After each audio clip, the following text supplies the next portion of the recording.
Welcome to my online lecture series in organic chemistry.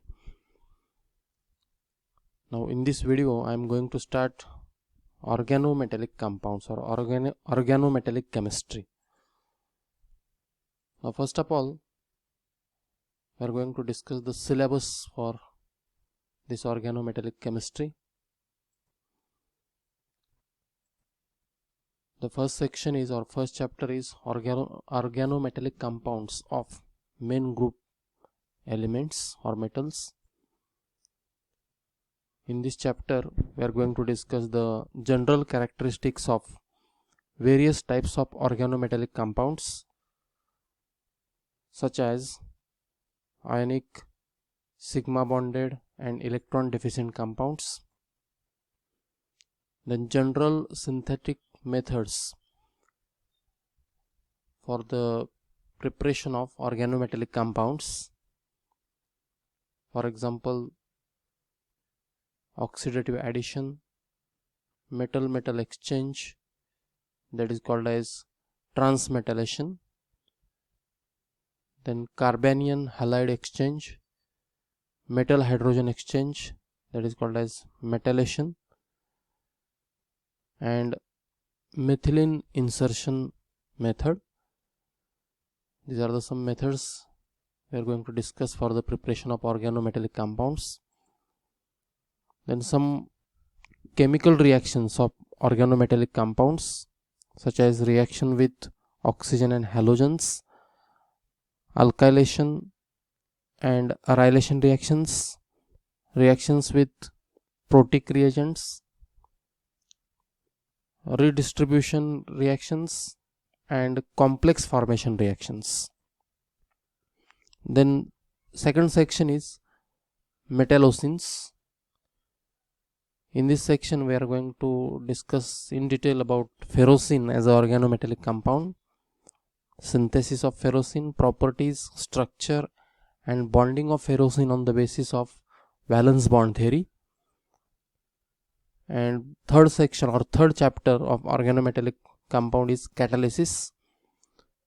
In this section we are going to discuss the comparison between homogeneous and heterogeneous catalysis, basic steps involved in homogeneous catalysis, then mechanism of Wilkinson's catalyst in hydrogenation of alkenes. So this is the syllabus for these organometallic compounds. Now what are the organometallic compounds? The compounds which possess metal carbon bond are broadly considered as organometallic compounds. So earlier it was believed that, or as per old definition of organometallic compounds, the compounds which contain at least one metal carbon bond, these are called as organometallic compounds. But later on it was observed that in some compounds there is a bond between, for example, boron and carbon, silicon and carbon, arsenic and carbon, and phosphorus and carbon.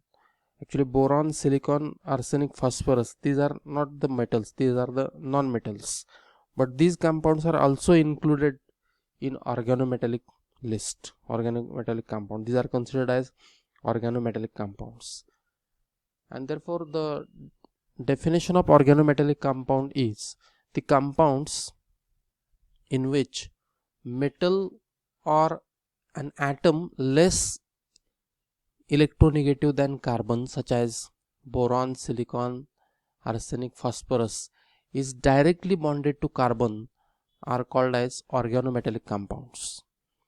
So in short, in organometallic compound there must be at least one MC bond.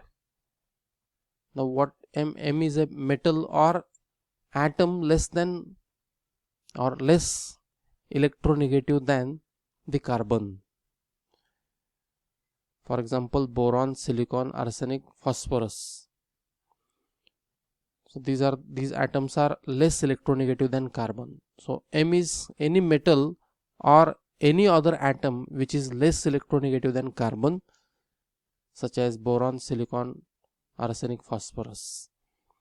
So it means when there is a metal carbon bond in particular compound, then that compound is treated as organometallic, no doubt. In addition to this, if any compound contains boron carbon, silicon carbon, arsenic carbon or phosphorus carbon bond, then these compounds are also treated as organometallic compounds, even though boron, silicon, arsenic, phosphorus, these are not the metals. Okay, so organoboron, organophosphorus, organosilicon, organoarsenic, these compounds are also considered as organometallic compounds. The first organometallic compound, it was reported in early 1740s, and the compound is its name is cacodyl, and its molecular formula is As2.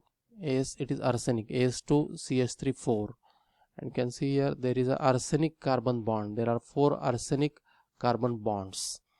So methyl group, it is directly attached to arsenic, and therefore even though arsenic, it is not a metal, but it is less electronegative than carbon, and therefore this compound, it is treated as an organometallic compound, and it is reported in the year 1740. Another example is the Zeise's salt. It is actually diethyl zinc. There is a bond between carbon and zinc. You know, zinc is a metal, so there is a zinc carbon bond. So metal carbon bond is there. This compound is reported in 1940. Okay, almost 200 years later, this compound is reported, diethyl zinc. This is also organometallic compound. Another is dimethyl mercury. You know, mercury is a metal, so there is a mercury carbon bond. This is also organometallic compound. So tetraethyl tin, you know, tin is a metal, so there is a tin carbon bond. There are 4 tin carbon bonds, and tetraethyl tin, it is organometallic compound. And most well-known organometallic compound is a Grignard reagent. General formula for Grignard reagent is RMgX, and this Grignard reagent, it is, you know, synthesized by scientist Grignard. And for the discovery of this compound, actually in this compound, R is any alkyl group, and there is a bond between magnesium and carbon of this alkyl group, and therefore this compound is considered as a organometallic compound. And for the discovery of this organometallic compound, that is Grignard reagent, Victor Grignard awarded Nobel Prize in the year 1912. So this is one of the important organometallic compound, and by using this organometallic compound we can prepare several other organic compounds. So organometallic compounds are formed by main group elements, transition elements, and inner transition elements. So all types of elements, these are able to form the organometallic compounds, and these organometallic compounds have wide range of applications.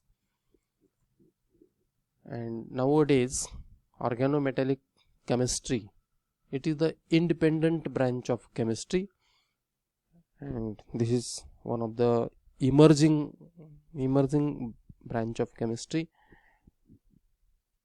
Okay, so this is what are the organometallic compounds. In next video we are going to discuss the organometallic compounds are main group elements.